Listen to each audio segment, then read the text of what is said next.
અને ગીર સોમનાથના કોડીનારમાં ગાયકવાડ સરકારના સમયની શાંતિ રેલવે લાઇન છેલ્લા 12 વર્ષથી બંધ છે, જેને લઈ સ્થાનિક લોકોમાં ભારે રોષ જોવા મળી રહ્યો છે।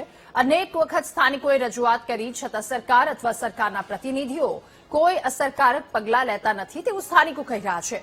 કોડીનાર તાલુકામાં 3 થી 4 મોટા ઉદ્યોગો અને અનેક ગામને જોડતી આ મહત્વપૂર્ણ રેલવે લાઇન બંધ હાલતમાં છે। એક સમયે કોડીનાર રેલવે સ્ટેશન પર બેટર ગેસ ટ્રેન નિયમિત આવતી જતી હતી, જે આ વિસ્તાર માટે મહત્વપૂર્ણ પરિવહન સુવિધા બની હતી, પરંતુ છેલ્લા 12 વર્ષથી આ સેવા સંપૂર્ણપણે બંધ કરી દેવામાં આવતા લોકોમાં અસંતોષ જોવા મળી રહ્યો છે। રેલવે સુવિધા ઉપલબ્ધ કરાવવામાં આવે તો ઉદ્યોગોના માલસામાનના પરિવહનમાં પણ મોટો ફાયદો થઈ શકે, તો રેલવે સેવા શરૂ કરવા માટે વિદ્યાર્થીઓ માટે મુસાફરી સરળ અને સસ્તી બની શકે।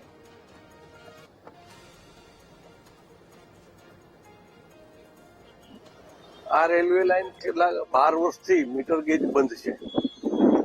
ભૂતકાળમાં આ શહેર ગાયકવાડ સરકાર નીચે બરોડા સ્ટેટ નીચે આવતું હતું ત્યારે જ આ વિસ્તારને આ કનેક્ટિવિટી મળેલી હતી। ખૂબ લાંબા સમયથી માગણી છે, ન માત્ર વેપારી સમાજને પરંતુ ઉદ્યોગો, વિદ્યાર્થીઓ, પ્રવાસી જનતાઓ વગેરેને પણ આ વિસ્તારના વિકાસ માટે હું એમ માનું છું કે આ રેલવે લાઇન ચાલુ થશે તે ચાવીરૂપ ભૂમિકા એમની રહેશે। કોડીનાર તાલુકો એવો છે કે એના 40 કિલોમીટરના આ કોડીનાર મધ્યમાં આવેલો છે। એના 40 કિલોમીટરની એપી સેન્ટરની અંદર જો તો દીવ, સાસણ, સોમનાથ, તુલસીશ્યામ આવા ધાર્મિક સ્થળો, પર્યટન સ્થળો આવેલા છે।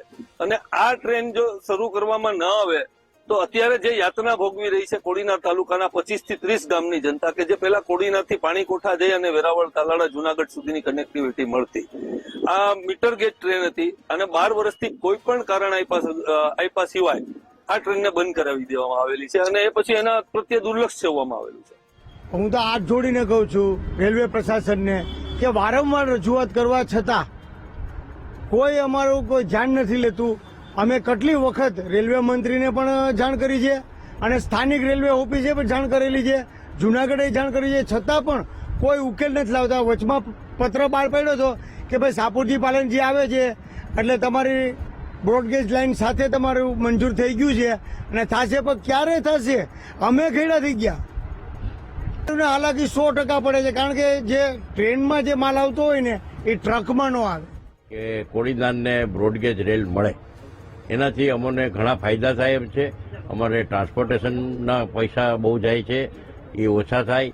અને બીજું ખાસ તો મેડિકલ માટે આજે કેન્સરના રોગો બહુ જ છે, તો પેશન્ટને લઈ જવા માટે અહીંથી સ્પેશિયલ એમ્બ્યુલન્સ કરવી પડે, જેના ખર્ચા ઘણા થાય। જો ટ્રેન હોય તો દર્દી આરામથી ત્યાં જઈ શકે, એવી પણ અમારી એક ઈચ્છા છે કે જો થાય તો બહુ સારું। અને જૂનાગઢ જિલ્લા પંચાયત ફરી એક વખત કાયદાકીય વિવાદમાં સપડાઈ છે। વર્ષોથી